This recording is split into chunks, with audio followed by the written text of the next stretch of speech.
Good afternoon, everyone. For well over a decade, I've been describing narcissism as a kind of global, distributed religion, a religion which involves a missionary, godlike narcissist, the false self. The narcissist is missionary because he's trying to convert everyone into his or her religion. This religion also involves a human sacrifice. As a child, the narcissist sacrifices his true self to the Moloch-like, godlike divinity or deity, the false self. It also involves worshipping victims. So I've been describing narcissism as this newly emergent religion, starting off as a primitive version of religion in the narcissist's early childhood, and then he uses the shared fantasy to impose this religion on worshippers far and wide. But religion is only one form of shared fantasy of many. Shared fantasy, as you may recall, is the way the narcissist relates to other people. One other person or a collective, a family or a church, wherever the narcissist is, his best friend, his spouse, his intimate partner, boyfriend, girlfriend, you name it, wherever the narcissist is, he or she attempt to impose a shared fantasy on others. Now, as I said, the shared fantasy has very powerful religious undertones and overtones. There's a missionary activity. The narcissist perceives himself as a kind of deity or divinity. They are worshipping victims, the fans, the followers, and so on and so forth.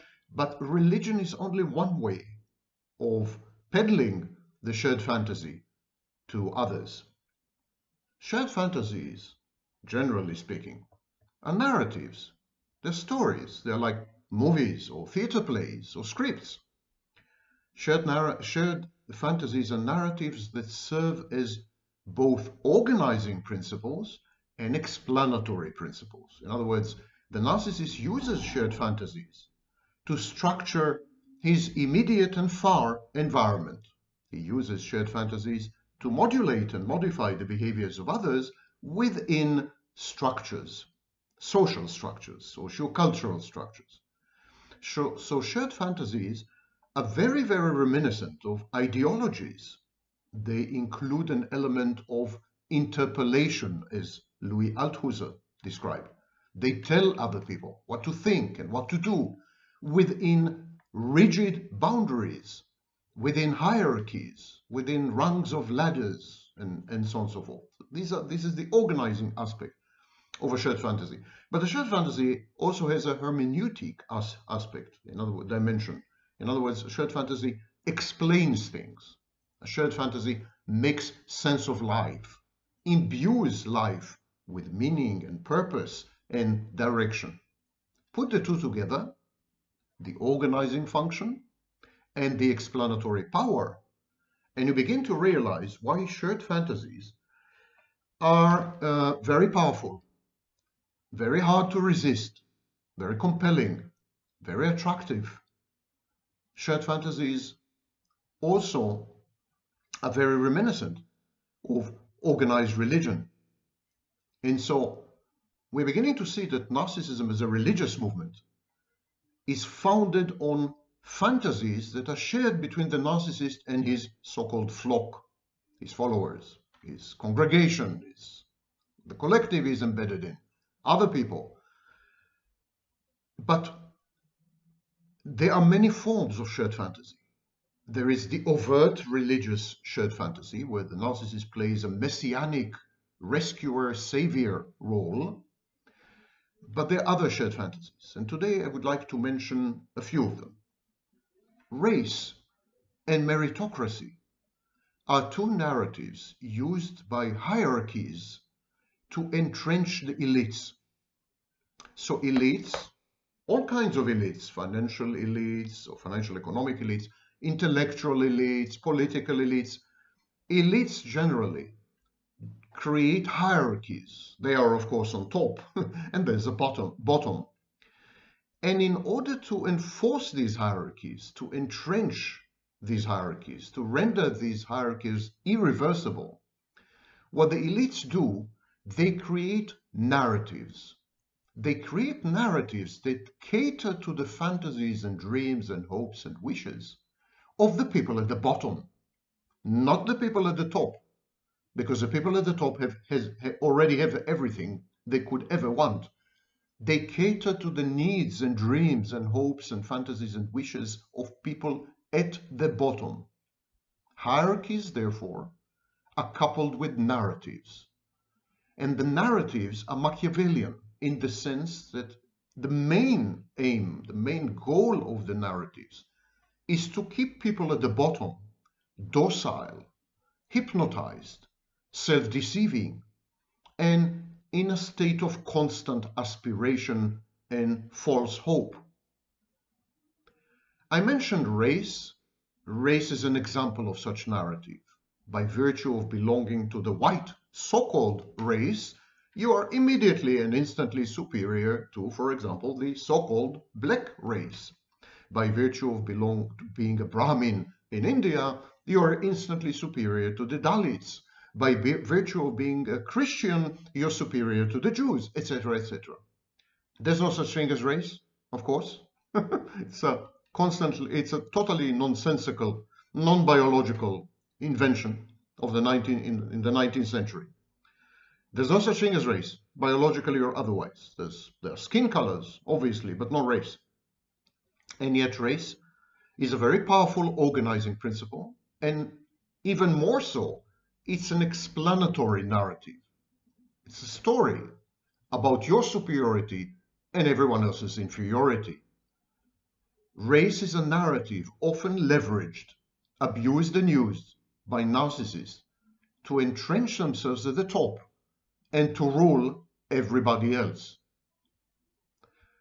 Consider meritocracy. Meritocracy appears to be egalitarian, the exact opposite of narcissism, elites and hierarchies, and yet meritocracy is the most pernicious and insidious narrative imaginable, even more than race. Meritocracy says that if you have innate talent or intelligence and you work hard enough, you can make it. That is not true. That is counterfactual. That's a lie. Social mobility, social upward mobility has been declining for decades and is very near zero. The main determinant of success in life is whether you're born to rich or powerful parents. Nothing else, honestly, and some luck. Being at the right place at the right time. So meritocracy is a lie. It's a storied lie because it's very appealing to the sense of inclusion and diversity and equity and equality. It's a lie that hijacks the tropes of progressivism and liberalism. Meritocracy is a story that we tell people at the bottom. A story that goes, you also can belong to us, to the elites. It's only up to you. Of course, meritocracy sets people up for failure, because if you do fail to make it to the top, something is wrong with you, not with the elites, not with the power structures, not with discrimination, not with bias, systemic or otherwise, not with misbehavior and corruption, none of this, not with income inequality. None of this has anything to do with the outcomes of your life. The way your life turns out to be depends 100% of you, goes the meritocratic lie. And so meritocracy and race are two examples of narratives that underlie shared fantasies. The shared fantasy attendant upon meritocracy is known as capitalism, and the shared fantasy attendant on race is known as racism. They're founded on the twin pillars of grandiosity and entitlement. Elites create narratives which allow people to feel superior, enhance their self-concept and innate feeling that they somehow have attained supremacy. So the narratives, the shared fantasies that narcissists leverage and use and impose in order to rise to the top they are founded on grandiosity, the grandiosity of the non-elites, the grandiose defenses, the narcissistic defenses of people at the bottom, people who would never make it, failures, losers, or just people stuck in the middle. So this is the first element. The second element is entitlement. The narcissistic shared fantasies, among which you can find religion and race, meritocracy, they broadcast a message of entitlement. Meritocracy says you're entitled to be rich and famous and powerful. Race says you're entitled to be superior to other races. Entitlement and grandiosity are key clinical features of pathological narcissism. And in this sense, these narratives, these shared fantasies, religion included, race, meritocracy, they are highly narcissistic. And that's why narcissists thrive when they make use of these narratives. Now, narcissism itself, pathological narcissism itself, is a religion. And it's a secular religion, distributed, and it's multinodal, and it makes sense of religious tropes and religious artifacts and religious thinking and rituals and ceremonies and so on. It's a full-fledged religion by now. But this religion is often coupled with other narratives such as race, such as meritocracy. And so that we see a confluence of what some people call intersectionality. We see a confluence of these narratives. It's very rare to find a pure narcissistic narrative. Usually the narrative contains strands and elements from multiple pieces of fiction. And so you can find Christianity, which is also nationalistic, also racist. You can find a meritocratic system, which is based on race. You can find a meritocratic system which is based on religion. For example, the Puritans in the 17th century claimed that people who are rich are blessed by God. You see here a conflation of religion and meritocracy. So narcissists use narratives that keep people at the bottom peaceful, that give people at the bottom a false hope and an alleged ostensible trajectory to the top, which is a complete concoction, is completely counterfactual, not real. And so people at the bottom are stupid enough to buy into these narratives, or maybe hopeless enough to buy these, desperate enough. They're desperate, so they buy into these narratives, and it keeps them happy. It's like being embedded in some kind of movie with a happy ending. And so if you believe in meritocracy and you don't have two pennies to rub together, you don't have food on the table, but you believe in meritocracy, you can lie to yourself that one day things will be different. One day you will be ultra rich, you will have a yacht and the beautiful girl. If you believe in race, you can convince yourself that even though you are uneducated, ignorant, idiot, impoverished nobody, you can convince yourself that you're superior by virtue of being white. So these narratives cater to grandiose defenses or grandiose cognitive distortions, entitlement, and they provide a hopeful trajectory towards hope. And these are the key elements in narcissistic fantasies. Now, there are many other narratives which I'll not go into today. Gender narratives, men and women. Men are superior, women are inferior. Sexual orientation narratives, something is wrong with homosexuals, therefore they're defective and maybe even malicious in some way. Ethnicity, you can belong to the same alleged race. There's no such thing as race, but you can belong to the same skin color and yet consider some part of the group as inferior. So, for example, we had the Nazis and the Jews. They were both white. Their skin color was white, and yet the Nazis considered the Jews to be an inferior and malevolent race. Academic accomplishments. If you are a professor like me, then By virtue of your erudition and learning, you're superior to others and you can hold them in contempt, which I do abundantly. There's a narrative of money. If you are rich, means you are a genius. If you are rich, means you are blessed, maybe by God. If you are rich, the universe smiles upon you. And if you are rich, you're exempt from laws, mores, conventions, and norms.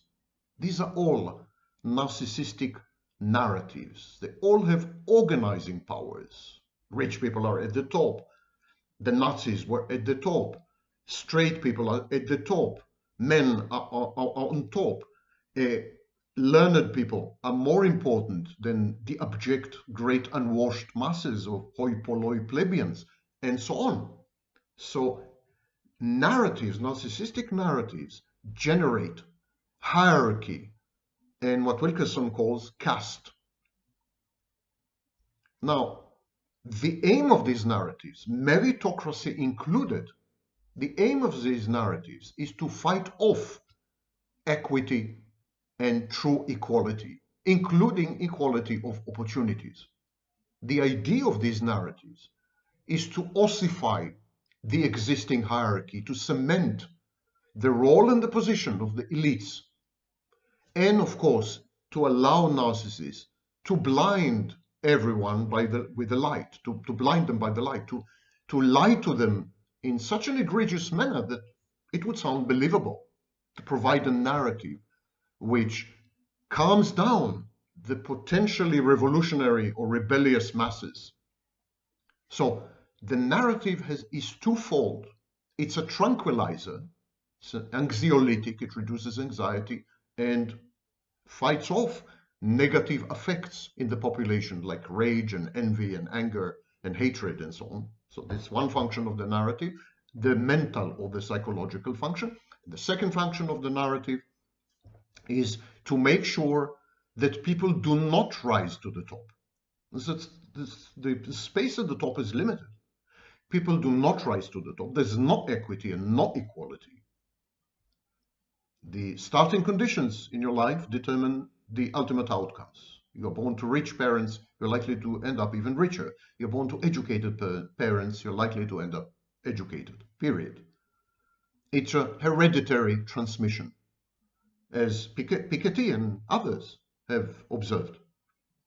So, narcissistic narratives intend to rigidify, solidify, ossify, and fossilize social reality, because narcissists benefit from a lack of dynamics.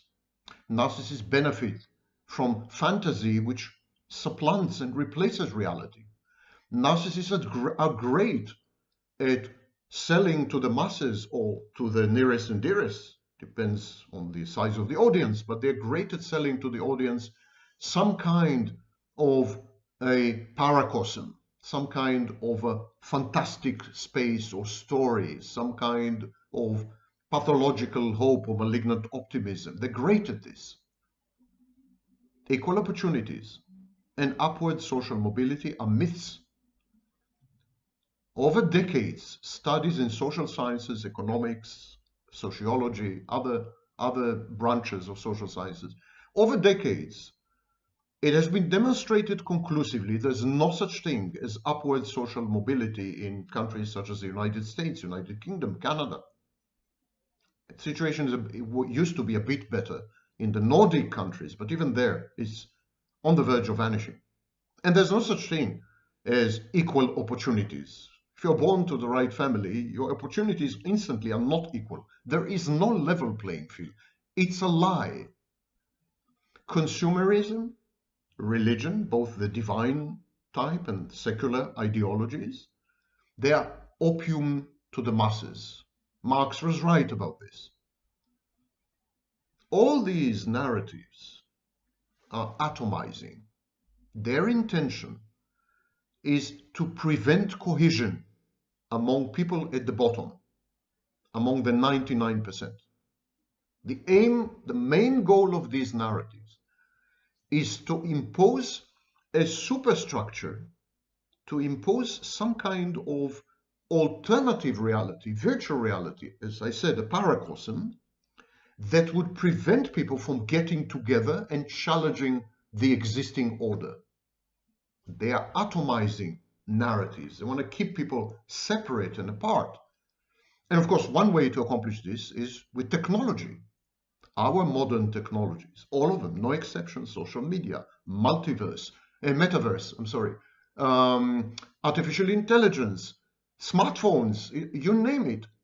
All our modern technologies have two goals in mind: to divorce us from reality and to keep us apart from other people. They're not social media, they're asocial media, and they're fast becoming anti-social media.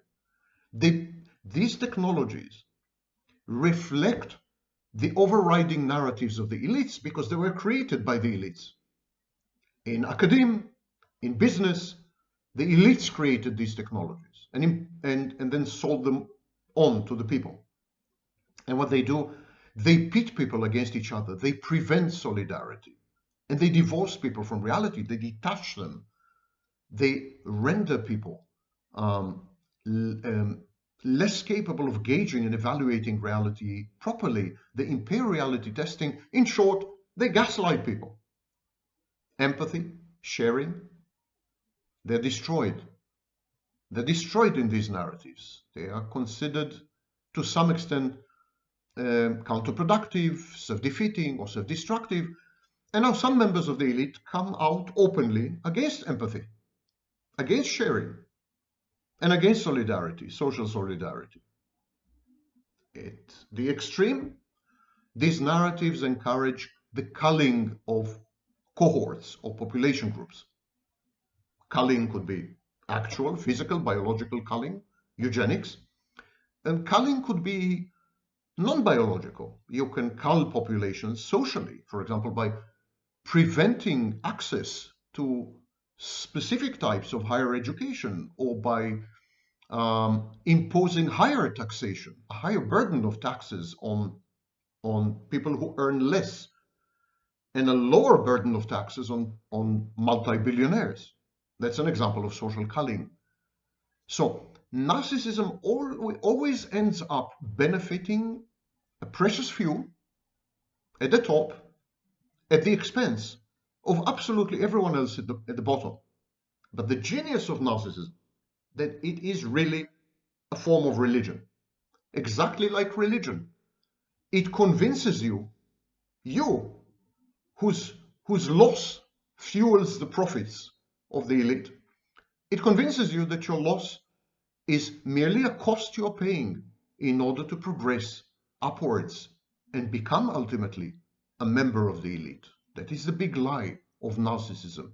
You can make it too. It's only up to you. And while you're at it, you should feel superior to some other arbitrarily defined group of people, and you should feel entitled to what's coming. What's coming is only good. It is a drug, an opium, exactly as Marx has said. Not that I'm a Marxist, mind you, but it's a drug. And it's a drug sold by the greatest experts and purveyors of fantasy to have ever lived, narcissists.